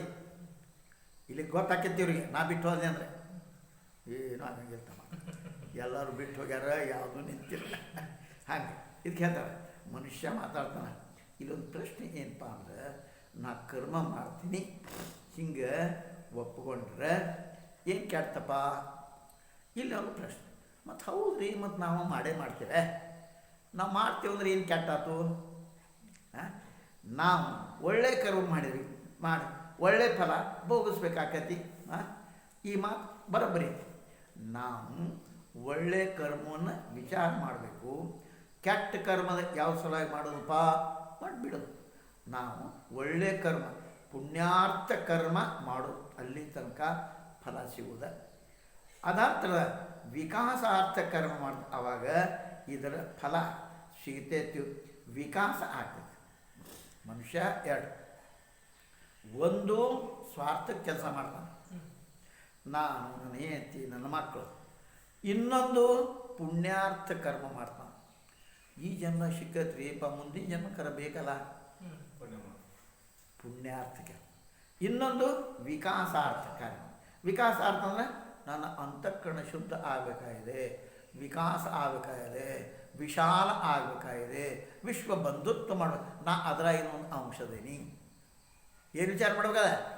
ನಾನು ಭಗವಂತನ ಇದೇನು ಇಡೀ ಸೃಷ್ಟಿ ಅದ ಅದರ ಇನ್ನು ಒಂದು ಅಂಶದೇನಿ ಅಂದ ಬಳಿಕ ಇಡೀ ಭಗವತ್ ಕಾರ್ಯಕ್ಕೆ ನನ್ನ ಸೇವೆ ಸಲ್ಲಿಸ್ಬೇಕು. ಈ ಭಾವನೆ ನಾನು ದುಡಿತೀನಿ ಅಲ್ಲ, ನನಗೇನು ಭಗವಂತ ಶಕ್ತಿ ಕೊಟ್ಟನೋ ಅದನ್ನು ಮಾಡ್ತಾ ಇದ್ದೇನೆ ಅನ್ನೋ ಭಾವ ವಿಕಾಸಾರ್ಥ. ಈ ರೀತಿಯಿಂದ ವಿಕಾಸಾರ್ಥ ಕರ್ಮ ಮಾಡೋದ್ರ ಜನರಿಗೆ ಫಲಗಳು ಸಿಗ್ತಾವ, ವಿಕಾಸವೂ ಆಗ್ತದೆ. ಅಂದರೆ ಒಂದ ಕಲ್ಲಿಗೆ ಎರಡು ಹಣ್ಣು ಹೊಡೆದಂಗೆ ಆಕೈತಿ. ಕಲ್ಲು ಒಂದು ಹೊಡೆದು ಹಣ್ಣು ಎರಡು ಬೀಳ್ತಾವೆ. ಅಂದರೆ ನಿನ್ನ ಫಲಾನು ಸಿಗ್ತದೆ, ವಿಕಾಸನ. ಎದಕ್ಕೆ ಮಾಡಬೇಕು? ವಿಕಾಸ. ಲೌಕಿಕ ವ್ಯವಹಾರದೊಳಗೆ ಕರ್ಮದ ಫಲ ಸಿಗ್ತೈತಿ ಅಂದರೆ ಸಮಾಜ ನೋಡಿ ಹಿಂಗೆ ತಿಳ್ಕೊ ದೊಡ್ಡ ಸ್ಥಾನ ಸಿಗ್ತತಿ. ಪರಂತು ಪುಣ್ಯಾರ್ಥ ಕರ್ಮ ಮಾಡ್ತೀವಿ, ಆವಾಗ ಅವನಿಗೆ ಪುಣ್ಯದ ಮಾರ್ಗ ಅಲೌಕಿಕ ಫಲ. ಈ ಲೌಕಿಕ ಅಲ್ಲ, ಅಲೌಕಿಕ ಫಲ ಸಿಗ್ತದೆ. ಅಲೌಕಿಕ ಫಲ ಅಂತಂದರೆ ಅದೃಷ್ಟ ಫಲ. ಅದೃಷ್ಟ ಫಲ ಅಂದರೆ ಏನು ಕಣ್ಣಿಗೆ ಕಾಣೋದಿಲ್ಲ ಆ ಫಲ. ನಿನ್ನೆ ಬರ್ತಲ್ಲ ದೃಷ್ಟ ಫಲ, ಅದೃಷ್ಟ ಫಲ. ದೃಷ್ಟ ಫಲ ಅಂದರೆ ಜನ ಕಣ್ಣಿಗೆ ಕಾಣ್ತಾ ಇರ್ತದೆ, ಗೊತ್ತಾಗ್ತದೆ. ಜನ ಮಾನ ಸನ್ಮಾನ ಕೊಡ್ತಾರೆ, ಗೊತ್ತಾಗ್ತದೆ. ಕೊಳೊಳಗೆ ಹಾರ ಹಾಕ್ತಾರೆ, ಮಾನಪತ್ರ ಕೊಡ್ತಾರೆ. ಮನುಷ್ಯನಿಗೆ ಲೌಕಿಕ ಕರ್ಮ ಫಲ ಕೊಡ್ತಾರೆ. ಹಂಗೆ ಅಲೌಕಿಕ ಕರ್ಮಕ್ಕೆ ಸಹಿತ ಅವು ಕೂಡ ಫಲ ಕೊಡ್ತಾರೆ ಅಂತ ಮನುಷ್ಯ ಅದಕ್ಕೆ ಅಡ್ಕೊಂಡ್ಕೊಂಡಿರ್ತಾನೆ. ಮನುಷ್ಯ ಅದರೊಳಗೂ ಮುಂದೆ ಹೋದ, ಅದರಿಂದನೂ ಮುಂದೆ ಹೋದ. ಮನುಷ್ಯ ಅದ್ರ ಮುಂದೆ ಹೋದರೆ ಜನ ಅವನಿಗೆ ಪೂಜಾ ಮಾಡೋಕ್ಕೆ ಶುರು ಮಾಡ್ತಾರೆ. ಎಣ್ಣೆ ಮೆಟ್ಲು ಬರೀ ಮಾಲೆ ಹಾಕೋದಲ್ರಿ, ಪಪ್ಪಿ ಶುರು ಮಾಡ್ತಾರೆ. ಅದರಿಂದ ಅದು ತತ್ವೈತ್ ಮನುಷ್ಯ ಸ್ವತಃ ಭೂಮಕ ಮರೆಯೋದಿಲ್ಲ. ಇಲ್ಲಿ ಮಜಾ. ಏನು ಮಜಾಪ್ಪ? ಸಾಮಾನ್ಯ ಮನುಷ್ಯ ಸ್ವಲ್ಪ ಮಾಲಿಗೆ ಸುಳ್ಳ ಹಾಕ್ತಾರೆ ನನಗವರು, ಇಷ್ಟೆಲ್ಲ ಕೆಲಸ ಮಾಡುತ್ತೀನಿ ಅಂದ್ರೆ ಹಾಕ್ತಾರೆ ಅನ್ನೋದಿರ್ತೈತಿ. ಆದರೆ ಜ್ಞಾನಿ ಮನುಷ್ಯ ಅವನನ್ನು ಮಾಲಿ ಹಾಕ್ತಾರೆ, ಭಾಳ ದೊಡ್ಡ ಗೌರವ ತಿಳ್ಕೊಳ್ಳೋದೇ ಇಲ್ಲ. ಮಾಡಿದ್ದಾರೆ ಬಿಡ ಅವ್ರು ಅಷ್ಟಕ್ಕೆ. ಅವ್ರು ತಲೆ ಮೇಲೆ ಬೆಂಕಿ ಇಟ್ಟವನು ಅಷ್ಟೇ, ಇಟ್ಟ ಅವನ ಪ್ರೀತಿ ಬೆಂಕಿ ಇಟ್ಟ, ಇವನ ಪ್ರೀತಿ ಮಾಲೆ ಹಾಕ್ದ, ಹೋಗ್ಲಿ ಬಿಡು ಅಂತಾರೆ. ಅಂದರೆ ಅದರಿಂದ ಉಬ್ಬೋದು ಕುಗ್ಗೋದು ಮಾಡೋದಿಲ್ಲ. ಅದು ಜ್ಞಾನಿ ಪುರುಷ ಅವನು. ಹೀಗೆ ಮಹಾಪುರುಷರಾಗಿ ಭಗವಂತ ಮಹಾಬಾಹೋ ಅಂತ ಎಲ್ಲ ಭಾಳ ದೊಡ್ಡ ವಿಶೇಷಣ ಅದಕ್ಕೆ ಉಪಯೋಗ ಮಾಡೋದು. ಮಹಾಬಾಹು ಇದೇನು ನರಿಚಾಟಿಗೆ ಮಹಾತ್ಮ ಅಲ್ಲ. ಎರಡು ನೋಡ ಒಂದೆರಡು ಹಾಡು ಹೇಳ್ದ, ಭಜನೆ ಮಾಡ್ದ, ಅಥವಾ ಉಪವಾಸ ಮಾಡಿ ಪ್ರಾಪ್ತ ಆಗ್ತದೆ, ಹಿಂಗೆ ಇಲ್ಲಪ್ಪ. ಇಲ್ಲೇ ಭಗವಂತ ಮಹಾಬಾಹೋ ಶಬ್ದ ಉಪಯೋಗ ಮಾಡ್ಬೇಕಾದ್ರೆ ಅವ ಏನು ಸಾಮರ್ಥ್ಯ ಇದೆಪ್ಪ ಅವನ ಕಡೆಗೆ ಎಷ್ಟು ಶಕ್ತಿಶಾಲಿ ಅದವ, ಅವನ ಉದ್ದೇಶ ಇದು ಮಾಡೋದು ಬಾಹ್ಯ ದೃಷ್ಟಿಯಿಂದ ಅಲ್ಲ, ಹೊರಗದ ರುದ್ರಾಕ್ಷ ಹಾಕೊಂಡ ಅಲ್ಲ, ಅಂತರ್ದೃಷ್ಟಿಯಿಂದ ಮಾತ್ರ ಒಳಗೆ ಇವನ ವಿಕಾಸ ಎಷ್ಟಾಗಿದೆಪ್ಪ, ಯಾವ ಭೂಮಿಕಾ ಮಿಂತಾನೆ, ರಾಗದ್ವೇಷ ಐತೋ, ರಾಗದ್ವೇಷ ಅಭಿನಿವೇಶ ಏನು ಇಲ್ಲೋ, ಭಗವತ್ ಪ್ರೀತ್ಯರ್ಥ ಮಾಡ್ತಾ ಇದ್ದಾನೋ, ಲಕ್ಷ ಭಗವಂತನ ಕಡೆನೇ ಇದೆಯೋ, ಅವ್ರು ಮಾಲಿನ ಆಗ್ತಾರೆ ಏನಾಗ್ತಾರೆ ಮತ್ತೆ ಹೋಗ್ಬೇಕಲ್ಲೇ ನಿಂದಂತೂ ಇದ್ದೀನಿ ಪುನಃ ಅಲ್ಲಿಗೆ ಹೋಗ್ಬೇಕು. ಹಂಗೆ ಐತೇನ ಆ ನೋಡ್ತಾನೆ ಒಳಗೆ ಹೆಂಗಲ್ಲಪ್ಪ ನಿನ್ನ ಭಾವ ಭಗವಂತ, ಹಂಗೆ ಬುದ್ಧಿ ಅಂತರ್ದೃಷ್ಟಿಯಿಂದ ನೋಡುವಂಥದ್ದಪ್ಪ ಅದರೊಳಗೆ ಭಗವಂತ ಅಂತಾನೆ. ತತ್ವವಿತ್ತು ಮಹಾಬಾಹೋ ಗುಣ ಕರ್ಮ ವಿಭಾಗಯೋ, ಒಳಗಿನ ಗುಣ ವಿಭಾಗ ಕರ್ಮ ವಿಭಾಗದ ಆ ತತ್ವಕ್ಕೆ ತಿಳ್ಕೊಳ್ಳೋ ಜ್ಞಾನಿ ಪುರುಷ ಗುಣ ಕರ್ಮ ಇವುಗಳನ್ನು ತನ್ನಿಂದ ಭಿನ್ನ ಅಂತ ತಿಳ್ಕೊತಾನೆ. ತಿಳ್ಕೊಳ್ಳೋದಂದ್ರೇನಪ್ಪ, ತಿಳ್ಕೊಳ್ಳೋದಂದ್ರೆ ಯಥಾರ್ಥವಾಗಿ ಏನು ತಿಳ್ಕೊಳ್ಳೋದಂದ್ರೆ ಗುಣಗಳು ನನ್ನಿಂದ ಭಿನ್ನ, ಇವುಗಳಿಂದ ನಾ ಏನದೀನಿ ದೂರ ಅದೇ ಇದು ತಿಳ್ಕೊಬೇಕಾಗಿ ಮಾಡ್ತಾ ಬಿಡ. ಆ ಗುಣಗಳದಾವ ಮಾಡ್ಕೊಂತ ಹೋಗ್ತಾರೆ, ಸತ್ತು ಗುಣ ಐತೆ ಮಾಡ್ಕೊಂಡು ನನಗೇನೈತೆ ಅದ್ರ ಈ ರೀತಿ ತಾನು ಇವುಗಳಿಂದ ದೂರ, ಆತ್ಮ ಎಲ್ಲ ದೂರ ಐತಿಲ್ಲ, ಹಾಂ ನಾನು ಇವುಗಳಿಂದ ದೂರದೇನಿ, ಗುಣದಿಂದನೂ ದೂರದೇನಿ, ಕರ್ಮ ಇದು ಅರ್ಥ ಮಾಡ್ಕೋಬೇಕು. ಇಲ್ಲಿ ಅದೇ ಹಿಂಗೆ ಅಂದ ಬಳಿಕ ಆ ಕರ್ಮ ಅದಕ್ಕೆ ಅಂಟ್ಕೊಂಡು ಕೊಡುವುದಿಲ್ಲ, ಗುಣದಕ್ಕೂ ಅಂಟ್ಕೊಂಡು ಕೊಡುವುದಿಲ್ಲ, ನಾವು ಕೇವಲ ಸಾಕ್ಷಿಯಾಗಿ ಏನಾಗಬೇಕಾಗಿದೆ, ಸಾಕ್ಷಿಯಾಗಿ ನೋಡಬೇಕಾಗಿದೆ. ಇದು ಮಾಡ್ತೀವೇನೋ ನಾನು ಅದ್ರ ಏಕಾಗ್ತೇನೋ, ಸಾಕ್ಷಿ ಆಗಿ ನೋಡೋದು ಬೇರೆ, ಏಕಾಗಿ ನೋಡೋದು ಬೇರೆ. ಸಾಕ್ಷಿಯಾಗಿ ನೋಡೋದಪ್ಪ ಈ ನಾಟಕ ಅದಪ್ಪ, ಆ ನಾಟಕದಾಗಿನ ದೋಷಗಳು ಗುಣಗಳು ತೆಗಿಬೇಕಾದ್ರೆ ದೂರ ನಿಂತು ನೋಡ್ಬೇಕವ. ನಾಟಕ ಕಲಿಸ್ ನಾವೇನು ಮಾಡ್ತಾನೆ ಅದ್ರ ಏಕಾಗ್ತಾನ ಇಲ್ಲ, ಯಾವುದೂ ಪಾತ್ರ ವಹಿಸೋದಿಲ್ಲ ಅವ ಏನು ಮಾಡ್ತಾನೆ ಆಟ ಕಲಿಸಿನಲ್ಲಿವ್ರಿಗೆ ದೂರ ನಿಂತು ನೋಡ್ತಾನೆ. ಅಂದ್ರೆ ಯಾರು ಬರೋಬರು ಮಾಡಿದ್ರು, ಯಾರು ತಪ್ಪು ಮಾಡಿದ್ರು ಗೊತ್ತಾ, ಹಂಗೆ ಈ ಆತ್ಮ ಹೊರಗೆ ನಿಂತ್ಕೊಂಡು ಸಾಕ್ಷಿಯಾಗಿ ನೋಡಬೇಕು. ಅವಾಗ ದೋಷಗಳಿಗೆ ಏನು ಸಿಗ್ತದೆ ಹತ್ತಿರಂತೆಯಾಗಿಲ್ಲ. ಎರಡು ಮಾತು ಹೇಳ್ತಾ ಇರ್ತೇನೆ. ಒಂದು ಚಿತ್ರ ತೆಗಿತಾನಪ್ಪ, ಡ್ರಾಯಿಂಗ್ ತೆಗಿತಾರೆ ಗೊತ್ತಲ್ಲ, ಚಿತ್ರ ತೆಗಿತಾರೆ, ದೂರ ಬಂದು ನೋಡ್ತಾರೆ, ದೂರ ಬಂದು ನಿಂತು ನೋಡ್ತಾರೆ, ದೂರ ನಿಂತು ನೋಡಿದ್ಮೇಲೆ ಹಾಂ ಇತ್ತ ಮತ್ತೆ ಅಲ್ಲಿ ಹೋಗ್ತಾರೆ, ಮತ್ತೆ ತಿಂತಾರೆ. ಯಾವಾಗಿದು ದೂರ ನೋಡೋದು, ಇದು ದೂರ ನಿಂತು ನೋಡೋ ಹೊತ್ತಿನಾಗ ಇವು ಚಂದ, ಯಾವುದು ಹಂಗಲ್ಲ. ನಾನು ನಿದ್ದೆಯನ್ನು ದೂರ ನಿಂತು ನೋಡ್ತೀನಿ ಹಾಕತ್ತೇನೋ, ನಿದ್ರೆಯೊಳಗೆ ಏನಾಗ್ಬೇಕು ನೀ ಏಕಾಗಬೇಕಾ, ಏನು ಗೊತ್ತಿಲ್ಲ ನೋಡ್ರಿ ನಮ್ಮ ನಿದ್ದೆ ಆಗ್ತಲ್ಲ, ಏನಪ್ಪ ಏನೇನು ಗೊತ್ತಾಗಲ್ಲ, ಹಿಂಗೆ ಅಲ್ಲಿ ಏಕಾವು ಆತ್ಮ ಏಕಾಗಬೇಕಾಗಿದೆ. ಇವುಗಳಿಗೆ ಸಾಕ್ಷಿಯಾಗಿ ನಿಂದಿರ್ಬೇಕಾಗಿದೆ. ಯಾವುದಕ್ಕೆ ಗುಣ ಮತ್ತು ಕರ್ಮ, ಗುಣಗಳಿಗೆ ಕರ್ಮದ ಸಾಕ್ಷಿಯಾಗಿ ನಿಂದಿರಬೇಕು, ಆತ್ಮೊಳಗೆ ಏಕಾಗಿ. ಅವಾಗ ಆ ಆನಂದ ನಿದ್ದೆ ಆನಂದ ಸಿಗ್ಬೇಕಾದ್ರೆ ನಿದ್ದೆ ಕೂಡ ಏಕಾದಾಗ ಸಿಗ್ತದೆ ನೋಡ್ತೀನ, ನಿದ್ದೆ ಹೆಂಗೆ ಹತ್ತೈತೆ ನೋಡ್ತೀನಿ ಅಂತ ಯಾವಾಗಲೂ ಎಚ್ಚರ ಇರು, ಎಚ್ಚರ ನೋಡೋದು ನಿದ್ದೆ ಹೆಂಗೆ ಹತ್ತೈತೆ, ನಿದ್ದೆ ಹತ್ತೈತೆ ನಮಗೆ ನಿದ್ದೆ ಹತ್ತ ಸಾಧ್ಯ. ಹಂಗೆ ಈ ಹಂಗೆ ನಾನು ಈ ಕರ್ಮದಿಂದಲೂ ಗುಣದಿಂದಲೂ ದೂರ ಆಗಿದ್ದೀನಿ, ಸಾಕ್ಷಿ. ಇಂಥ ಮನುಷ್ಯಗೆ ಆ ಸ್ಥಿತಿ ತಿಳಿಸಿದ್ರೆ ಒಂದು ದೃಷ್ಟಾಂತ ಕೊಡ್ತಾರೆ. ಮಹಾರಾಷ್ಟ್ರದ ಜನ ಕಾಗದ ಆಕಾಶ ಕಂದೀಲ್ ಮಾಡ್ತಾರೆ, ಅಂದರೆ ಆಕಾಶ ಬಿಟ್ಟು ಮಾಡ್ತಾರೆ. ಆ ಕಂದೀಲ್ ಒಳಗೆ ಅದು ಮೊಗವ 10 ದೊಡ್ಡ ದೀಪ ಹಾಕ್ತಾರೆ. ಅದಕ್ಕೆ ಅದ್ರ ಕಾಗದ ಆನೆ ಕುದುರೆ ಎಲ್ಲ ಮಾಡಿರ್ತಾರೆ. ಅದರ ತಿರುಗಾಟ ಒಳಗೆ ದೀಪ ಹಚ್ಚಿದ್ರೆ ಅದ್ರ ಉಷ್ಣತೆಯಿಂದ ಸುತ್ತಮುತ್ತಲಿನ ಆನೆ ಕುದುರೆ ಅವೆಲ್ಲ ತಿರುಗಾಕೆ ಶುರು ಮಾಡ್ತಾವೆ. ಆ ಕಾವಿನಿಂದ ಕುದುರೆ ತಿರುಗ್ತಾವ, ಕುದುರೆ ಆನೆ ಅವು ಏನು ಮಾಡಿಟ್ಟಿರ್ತಾರೆ, ಅವು ಅದರ ಒಳಗಿನ ಬೆಂಕಿ ಅಂದರೆ ಕಾವು ಅದೇನು ಸಂಬಂಧ ಇಲ್ಲ. ನೀವು ತಿರುಗೋ ಬಿಟ್ಟು ಆ ಬೆಂಕಿ ಏನು ಮಾಡ್ತೈತಿ, ಸುಮ್ಮನೆ ಎಲ್ಲಕ್ಕೂ ಅದೇನು ಮಾಡ್ತೈತಿ, ಬ್ಯಾಟ್ರಿ ಚಾಲು. ಆದರೆ ಅದು ತಿರುಗುವ ಶಕ್ತಿ ಕೊಡುವಂಥದ್ದು ಯಾವ್ದು ಮಾಡ್ತೈತಿ, ಆ ದೀಪ. ಅದೇ ರೀತಿ ನಮ್ಮ ಒಳಗೆ ಒಂದು ತೇಜ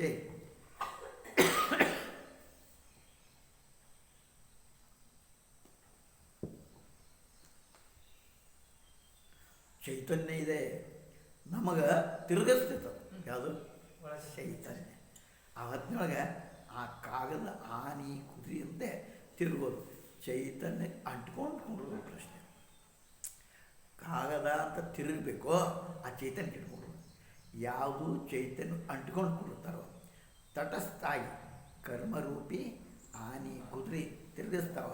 ಇದನ್ನು ನೋಡ್ತಾರೆ, ಅವುಗಳಿಂದ ಸ್ವತಂತ್ರ ತಿರುಗ್ತಾರೆ. ಇವರಿಗೆ ಈ ಶ್ಲೋಕದಾಗ ವರ್ಣನೆ ಇದೆ. ಗುಣಾಗುಣೇಶು ವರ್ತಂತ ಇತಿ ಮತ್ವಾ ನ ಸಜ್ಜತೆ. ಆನಿ ಕುದುರೆ ತಿರುಗ್ತಾವಪ್ಪ, ನನಗೇನಂದ್ರೆ ಆ ಬೆಂಕಿ ಕೊಡೋದಷ್ಟೇ ಕೆಲಸ. ಕಾವುಗಳು ಆ ಕಾವನ್ನು ತಿರುಗ್ತಾವೆ. ಚಕ್ಷುರಿಂದ್ರಿಯದ ಏನು ಗುಣ ಅದ, ಆ ವಿಷಯದ ಏನು ಗುಣ ಅದಾವ, ಆ ವಿಷಯದ ಚಕ್ಷುರೇಂದ್ರಿಯ ಕಡೆಯಿಂದ ಸ್ವತಂತ್ರ ಕಣ್ಣು ಬೇರೆ ಅದಾವ. ಇದು ನೋಡು ಸಲುವಾಗಿ ಶಕ್ತಿ ಕೊಡ್ತಾವ. ಹೀಗೆ ಅದು ಅನಾಸಕ್ತಿ. ಕಣ್ಣು ನೋಡ್ತೈತಿ, ಅದು ಕೆಲಸ ಅದು ನೋಡ್ತೈತಿ, ಹೌದಾ? ಅದು ನೋಡಿ ಕಣ್ಣಿಗೆ ನೋಡ್ತದೆ, ಸ್ವತಃ ಕಣ್ಣಿಂದ ಬೇರೆ. ಕಣ್ಣು ನೋಡ್ತಾ ಇದೆ, ಕಣ್ಣು ನಾ ಏನು ಅಲ್ಲ, ನನ್ನ ಕಣ್ಣು ಅಂತಿ. ನಂದು ಅಂದ್ರೆ ನಾ ಬೇರೆ ಅದಲ್ಲ, ಇದು ನಂದು, ನಾನಲ್ಲ. ಇದು ಸುಟ್ಟರು ನನಗೇನಾಗತ್ತೆ ಏನ ಹಂಗೆ. ಇದಕ್ಕೆ ನಾನು ಇದರ ನಾನು ಅದನ್ನು ಸಾಕ್ಷಿಯಾಗಿ ನೋಡ್ತಾ ಇದ್ದೆ. ಹಂಗೆ ಎಲ್ಲ ಇಂದ್ರಿಯಗಳು ಅದು ಸಾಕ್ಷಿಯಾಗಿ ನೋಡುವಂಥ ಅದರ ಶಕ್ತಿ ಇದೆ. ಅದು ಇದು ಅನಾಸಕ್ತಿ, ಡಿಟ್ಯಾಚ್ಮೆಂಟ್ ಅಂತ. ಅಟ್ಯಾಚ್ಮೆಂಟ್ ಅಂಟ್ಕೊಳ್ಳೋದ, ಡಿಟ್ಯಾಚ್ಮೆಂಟ್ ಅಂತ ದೂರ ಇರೋದು. ಇದು ಭಾಳ ದೊಡ್ಡ ಶಕ್ತಿ ಸರ್ವಿದ್ರು. ಈ ಶ್ಲೋಕದೊಳಗೆ ಜಗತ್ತಿನಿಂದ ಬೇರೆತನ ಅಂದರೆ ಡಿಟ್ಯಾಚ್ಮೆಂಟ್ ಅದು ತೋರಿಸುವಂಥದ್ದಿಲ್ಲ. ಆದರೆ ಒಳಗಿನ ಇಂದ್ರಿಯದಿಂದ ಬೇರೆತನ ಡಿಟ್ಯಾಚ್ಮೆಂಟ್ ಅದು ತೋರಿಸ್ತಾ ಇದೆ. ಅದ್ರ ಕಣ್ಣು ನೋಡ್ತವೆ, ಆದರೆ ಸ್ವತಃ ಅದರಿಂದ ಅಲಿಪ್ತನಾಗಿರ್ತಾನೆ. ಕಣ್ಣು ನೋಡ್ತಾವಪ್ಪ, ಈ ಥರ ಇದೆ. ಹಳೆ ಕಾಲದೊಳಗೆ ಹಿಂಗೆ ಇರುವಂಥದ್ದಲ್ಲ. ರಾಜ ಸ್ವತಃ ಸಿಂಹಾದ ಮೇಲೆ ಕುಂಡ್ರದಾಗಿರ್ತಾನೆ. ಅವತ್ತೇ ಬೇರೆ ಬೇರೆ ಶುಭ ಬೇರೆ ಬೇರೆ ಅಲ್ಲೇ ಜಗದಿಂದ ಅಲ್ಲೇ ತಮ್ಮೆಲ್ಲ ನಾ ಇದನ್ನು ಕಳಿಸೀನಿ. ಅವರು ರಾಜ ಅಲ್ಲಿ ಕುಂತಿರ್ತ ನಾವು ಅವ್ನು ತೊಗೊಂಬರ್ತಾರೆ. ಮತ್ತು ರಾಜ ಅದನ್ನು ಅವ್ರೇನು ಕಳಿಸ್ಯಾರಪ್ಪ ಕಪ್ಪು ಕಾಣಿಕೆ ತೊಗೊಂಬರ್ಬೇಕಲ್ಲ, ಅದನ್ನು ನೋಡ್ತಾ ಇರ್ತಾನೆ. ಆದರೆ ಅದನ್ನು ಸ್ಪರ್ಶನೂ ಮಾಡೋದಿಲ್ಲ ನೋಡ. ಅವನು ಒಳಗೆ ಅದರದೇ ಉಪಯೋಗ ಮಾಡ್ತಾ ಅಂದರೆ ರಾಜ್ಯಕ್ಕಾಗಿ ಅದು ಖರ್ಚು ಮಾಡ್ತಾ ಇರ್ತಾನೆ, ತನ್ನ ಸ್ವಂತಕ್ಕಲ್ಲ. ಬೇರೆ ಉದಾಹರಣೆ ಕೊಡ್ತೀನಿ. ಒಂದು ದೊಡ್ಡ ಡಾಕು ಇರ್ತಾನಪ್ಪ, ಅವನಿಗೆ ಅವನ ಕೈ ತೊಳಗೆ ಸಣ್ಣ ಸಣ್ಣ ಸಣ್ಣ ಸಣ್ಣ ಡಾಕುಗಳು ಇರ್ತಾರೆ, ಕಳ್ಳಿರ್ತಾರೆ. ಅವ್ರ ಮೇಲೆ ಬೇರೆ ಬೇರೆ ವಿಭಾಗ, ನೀ ಇಲ್ಲಿ ಮಾಡು, ನೀ ಇಲ್ಲಿ ಮಾಡು ಅಂತ ಒಪ್ಪಿಸಿರ್ತಾರೆ. ಆ ವಿಭಾಗ ಅವ್ರು ಹೋಗಿ ಕಳುವು ಪಳುವು ಮಾಡ್ಕೊಂಬರ್ತಾರೆ. ಸ್ವತಃ ಆ ಸೇನಾಧಿಪತಿಗೆ ಅಥವಾ ದೊಡ್ಡ ಡಾಕುಗೆ ಸ್ವತಃ ಕಮಾಯಿ ಅಥವಾ ನಾ ಇಷ್ಟು ಮಾಡದೆ ತೋರಿಸ್ತಾರೆ. ಆ ಹೊತ್ತೆ ದೊಡ್ಡ ಡಾಕು ಅಂತಾನೆ, ನೀವು ಆ ಗಳಿಸಿರಪ್ಪ, ಅದು ನಿಮ್ಮದದ, ನಿಮ್ಮ ಹತ್ರ ಇಟ್ಕೊಳ್ರಿ, ನನಗೆ ಅದರೊಳಗೆ ಏನು ಬೇಡ. ಈ ರೀತಿ ಕಣ್ಣು ಎಲ್ಲವನ್ನೂ ನೋಡ್ತತಿ. ಅದರಿಂದ ಕಣ್ಣಿನಿಗೆ ಸಮಾಧಾನವೂ ಆಗ್ತದೆ, ಸ್ಯಾಟಿಸ್ಫ್ಯಾಕ್ಷನ್ ಆಗ್ತೈತಿ. ಆದರೆ ಅದು ಅಂತೈತಲ್ಲ, ಅದು ನನ್ನ ಹತ್ರ ಇರೋದು ಬೇಡಪ್ಪ. ಕಣ್ಣು ಅದಕ್ಕೆ ಸಂಗ್ರಹ ಮಾಡ್ತಿಲ್ಲ. ಇದು ನೋಡ್ತಾ ಈ ನೋಟ ಇಲ್ಲೇ ಇಟ್ಕೊಂತೇನದು, ಅದು ಒಳಗೆ ಕಳಿಸ್ತ. ಹಿಂಗೈತೆ ನೋಡಪ್ಪ, ಇದ್ರಿ ಇಂಥದ್ದು ಕುಂತೈತೆ ಅಂತ ಹೇಳಿ ಕಳಿಸ್ತಾ. ಅದು ಮುಗಿದ ಕೆಲಸ ಕಣ್ಣಿಂದ. ಇದು ಹೋದಂದ್ರೆ ಅದು ನಿಂತ ಯಾರ್ಯಾರು ಬಂದು ನೆನ್ಪಿಟ್ಕೊಳ್ಳೋ ಶಕ್ತಿ ಆ ಸ್ಮರಣ ಶಕ್ತಿಗೆ ಹೋಗ್ತದೆ, ಆ ಮನುಷ್ಯಗೆ ಹೋಗ್ತದೆ. ಹಂಗೆ ಅದು ತಾಯಿ ಇಟ್ಕೊಳಂಗಿಲ್ಲ.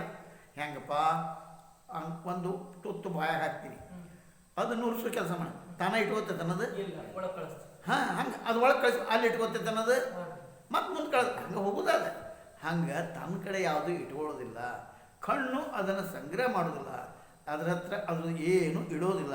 ಮತ್ತು ಕದಾಚಿತ್ ಇಟ್ಕೊಂಡ್ರೆ ಭಗವಂತನಿಂದ ಯಾರಿದ್ರು ಭಗವಂತ, ಇದು ಭಗವಂತನದು ಅಂತ. ಕಣ್ಣು ಅವುಗಳಿಂದ ಅಲಿಪ್ತ ಇರ್ತಾವೆ, ದೂರ ಇರ್ತಾವೆ. ಈ ಮಾತು ತಿಳ್ಕೊಳ್ಳೋದು ಕಠಿಣದ, ಅದು ತಿಳ್ಕೊಬೇಕಾಗ್ತದೆ. ನಾವು ಎಲ್ಲ ಇಂದ್ರಿಯದ ಇಷ್ಟೊಂದು ಸಂಲಗ್ನ ಇರ್ತೇವಲ್ಲ, ಇಂದ್ರಿಯದಿಂದ ಅಲಿಪ್ತ ಇರೋದು ನಾವು ನೋಡೋದು ಇದು ಭಾಳ ಕಠಿಣ. ನಾವು ಬೇರೆ ಅಂತ ತಿಳ್ಕೊಳ್ಳೋದು, ಇವುಗಳಿಂದ ಅಲಿಪ್ತನ ನಾನು, ಇವುಗಳಿಗೆ ನಾನಲ್ಲ, ಇವುಗಳ ದೂರ, ಇದು ಭಾಳ ಕಠಿಣ.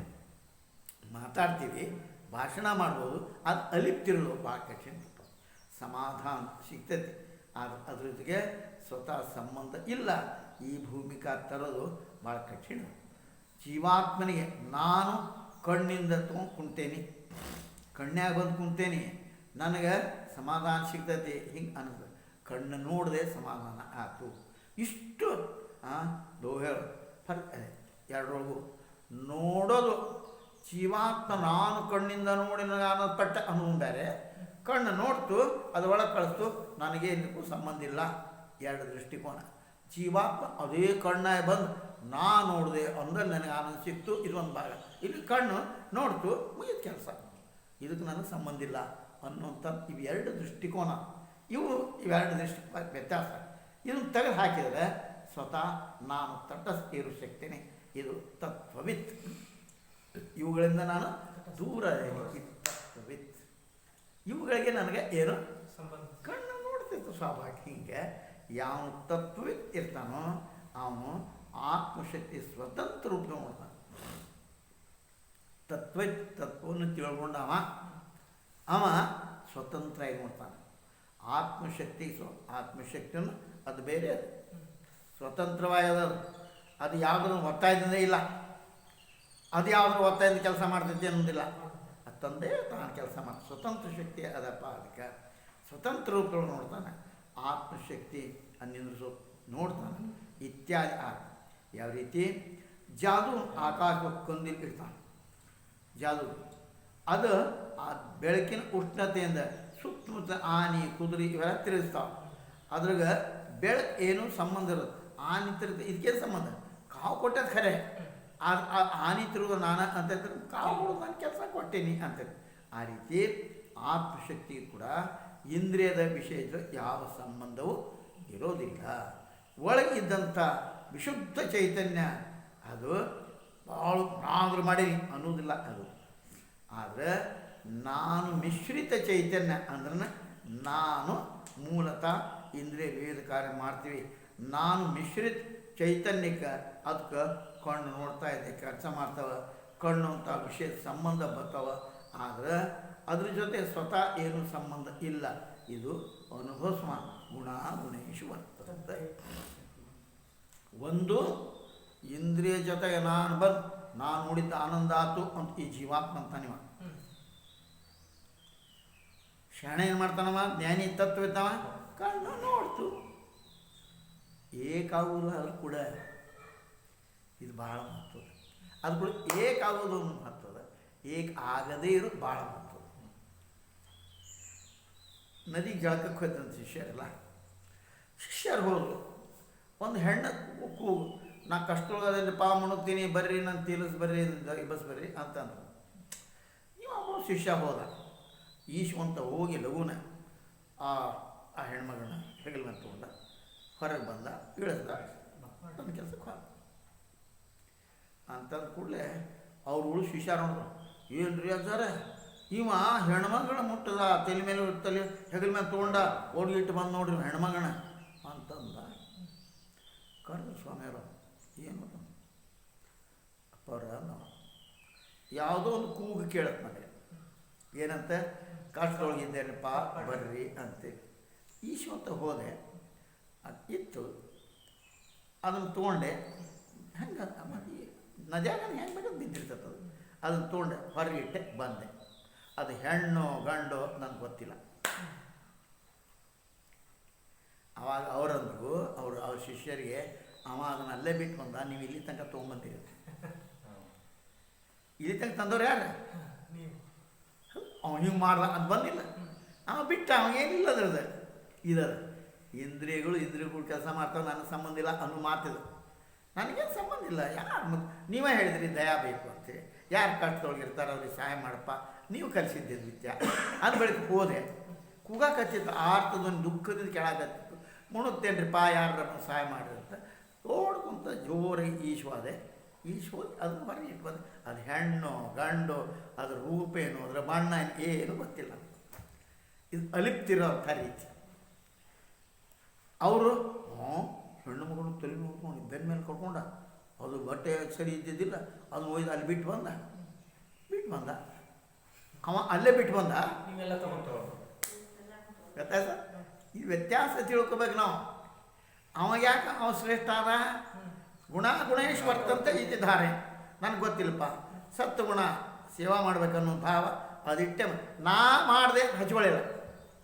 ಇವ್ರೇನು ತಿಳ್ಕೊಂಡ್ರು, ಅವನ ಮಾಡ್ದ ಅಂತ ತಿಳ್ಕೊಂಡು ಅವ ಅಂತ ನಾ ಏನು ಮಾಡೇನಿ, ಹೂ ಕೇಳಕತ್ತು ನೀವೇ ಕೊಟ್ರಿ ಏನಂತ ಅಂಥವ್ರಿಗೆ ಸಹಾಯ ಮಾಡ್ಬೇಕಪ್ಪ ಅಂತ ಒಯ್ದೆ ಇಳಿಸ್ದೆ ಬಂದೆ. ಅದು ಹೆಣ್ಣು ಇದದು ಬಂತು. ಹಂಗೆ ಯೋಗಿ ಏನು ಮಾಡ್ತಾನಪ್ಪ, ಕರ್ತವ್ಯ ಕರ್ಮ ಮಾಡ್ತಾನೆ, ಆದ್ರೆ ಅದು ಕೂಡ ಅಟ್ಯಾಚ್ಮೆಂಟ್ ಇಲ್ಲ. ಇದು ಹಂಗೆ ಗುಣೇಶ್ ವರ್ತಂತ ಹಿಂಗೆ ತಿಳ್ಕೊಂಡು ಅನಾಸಕ್ತನಾಗ್ತಾನಲ್ಲ. ಭೌತಿಕ ಅನಾಸಕ್ತಿ ಅಲ್ಲ, ವರ್ಲ್ಡ್ಲಿ ಡಿಟ್ಯಾಚ್ಮೆಂಟ್ ಕೇವಲ ಮಾತಿಂದ ಅಲ್ಲ, ಅಂದರೆ ಇಂದ್ರಿಯದಿಂದ ಬೇರೆ ಬೇರೆ ಡಿಟ್ಯಾಚ್ಮೆಂಟ್ ಆಗ್ತದೆ. ಹೀಗೆ ಜನ ವಿಷಯಗಳು ಸಿಕ್ಕೊಂಡು ಲಿಪ್ತ ಆಗಿರೋದಿಲ್ಲ, ಮಾಡ್ತಾರೆ. ನಾ ಮಾಡಿ ಅಂತ ಒಳಗೆ ಇರಂಗಿಲ್ಲ. ನಾ ಮಾಡೋದಲ್ಲೇ ಆಗ್ತದೆ. ಅವ್ರಿಗೆ ಗದ್ದಲ ಮಾಡಿದ್ರೆ ನಾವು ಓದಿ ಅಂತ ಎಲ್ಲ ಬರ್ಬಾರ, ಹಿಂಗೇನ ಮಾಡಪ್ಪ ನನ್ನ ಕರ್ತವ್ಯ ಮಾಡಿದ್ರೆ ಎಷ್ಟು ಅಥವಾ ಹಂಗೆ ಕಣ್ಣು ನೋಡ್ತಾ ಇದ್ದಾವ, ಅದು ಒಳ್ಳೆಯದು ಕೆಟ್ಟದು ಅದು ಸ್ವಲ್ದಾಕ. ಆದರೆ ಯಾವುದ್ರ ಜೊತೆ ಏನು ತೋಳು ಇಲ್ಲ. ಆದರೆ ಬೇರೆ ಅದೇನಪ್ಪ ನಾನು ಅಂತ ಇಂಥ ಸ್ಥಿತಿ ನಮಗೆ ಲಕ್ಷೊಳಗೆ ಕೂಡಲೇ ಬರುವುದಿಲ್ಲ. ಇದು ಹೆಂಗಪ್ಪ ಅನ್ನೋದು ಲಕ್ಷಕ್ಕೆ ಬರಂಗಿಲ್ಲ. ನಾವು ಹೆಂಗೆ ಆಕತ್ತಪ್ಪ, ಸಾಧ್ಯ ಹೆಂಗೆ ರೀ ಅಂತೇವ್ ನಾವು. ಅದಕ್ಕೆ ಆ ಉದಾಹರಣೆ ಕೊಟ್ಟಿದ್ವಿ. ಇದು ಹೆಂಗೆ ಸಾಧ್ಯ ರೀ, ಅದು ಕೂಡ ಕೆಲಸ ಮಾಡೋದಂತ, ಆದ್ರೆ ಅದು ಸಂಬಂಧ ಬರೋದು. ಇದು ಹೆಂಗೆ ಸಾಧ್ಯ ಅಂತಿದ್ವಿ. ಹಂಗೆ ಮಾಡೋದು ಸಾಧ್ಯ ಅದ, ಅದನ್ನು ಹೇಳಿದೆ. ಹಂಗೆ ಪ್ರತ್ಯೇಕ ಇಂದ್ರಿಯ ಅನೇಕ ದೇವತೆಗಳು, ಅದರದ್ದು ದೇವತೆ ಅದು ಶಕ್ತಿ ಅದಪ್ಪ. ನೀವು ಚಿತ್ತೈಕಾಗ್ರತಾ ಕಾನ್ಸಂಟ್ರೇಷನ್ ಅಂತ ಅದನ್ನು ಬೆಳೆಸಿಕೊಂಡು ಭಕ್ತಿ ದ್ವಾರ ಇಂದ್ರಿಯದ ವಿಷಯದಿಂದ ಅಲಿಪ್ತ್ ಇರೋದು ಶಕ್ಯದ. ಅಂದರೆ ಕಣ್ಣಿಂದ ನೋಡೋದು ಮತ್ತು ಕಣ್ಣಿಂದ ಭೋಗಿಸುವಂಥದ್ದು ಇದರೊಳಗೆ ನಿಮ್ಮ ಏವ ಸಂಬಂಧವೂ ಇಲ್ಲ. ಪ್ರತ್ಯೇಕ ಇಂದ್ರಿಯ ಆಗಿ ಓಡ್ತವೆ. ಇಂದ್ರಿಯಗಳು ಅಲ್ಲಲ್ಲೇ ಹೋಗ್ತವೆ, ಭೇಟಿನ ಆಗ್ತವೆ. ಆದರೆ ಜೀವಾತ್ಮ ನಾನು ಆ ಸಂಬಂಧ ಇಲ್ಲ, ಅವನು ಸ್ವತಂತ್ರ. ಅದು ಕೂಡಲೇ ಅಂಟಿಕೊಂಡು ಇರಬೇಡ. ಏನು ಮಾಡೋದು ಮಾಡದೆ ಮುಗೀತು, ನನಗೇನು ಸಂಬಂಧ ಇಲ್ಲ. ಯಾರು ಕೂಡ ಮಾತಾಡ್ಬೇಕಾಗದೆ, ಮಾತಾಡಿದ್ರೆ ಮುಗಿಯಪ್ಪ ಕೆಲಸ. ಅದು ತಲೆ ಅವು ಎಷ್ಟು ಚಂದ ಮಾತಾಡಿದಲ್ಲ ಅವ್ನು ತಲೆಗೆ ಇಟ್ಕೊಂಡು ಬೆತ್ತು ನೋಡು. ಫೇಲ್ ಆಗೋದು ಯಾವಾಗ? ಫೇಲ್ ಆಗೋದು ಅಲ್ಲೇ ಅಂಟ್ಕೊಂಡು ಬಿಡ್ತಾ ಅಲ್ಲಿ ಮೋಹ ನಿರ್ಮಾಣ ಆಗ್ತತಿ, ಬೇರೆ ಬೇರೆ ಸಂಬಂಧಗಳು ನಿರ್ಮಾಣ ಆಗ್ತಾವ.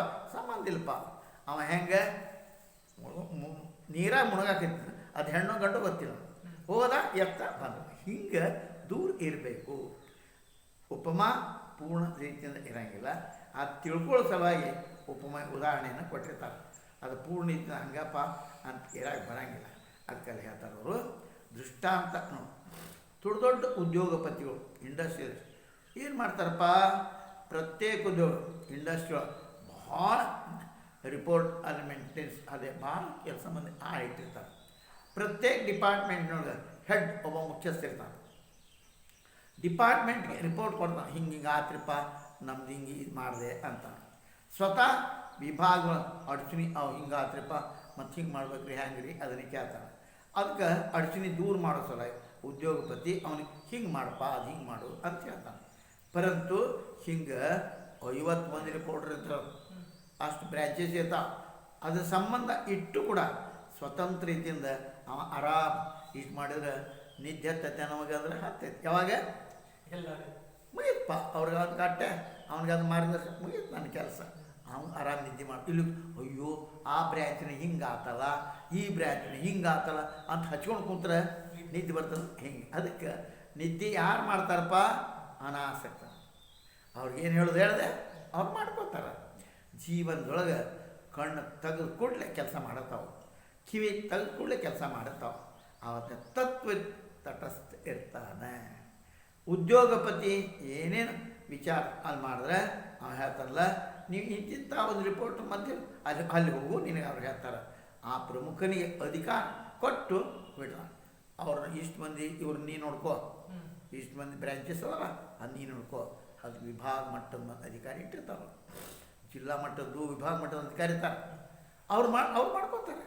ಅವ್ನ ಮ್ಯಾಲೆ ಅವಾಗೇನು ಚಿಂತಿಲ್ಲ, ಅವ್ರ ಮೇಲೆ ನೋಡ್ಕೋತಾರೆ. ಹಿಂಗೆ ಪ್ರತ್ಯೇಕ ಇಂದ್ರಿಯ ಭೋಗ ಶಕ್ತಿ ಅದ.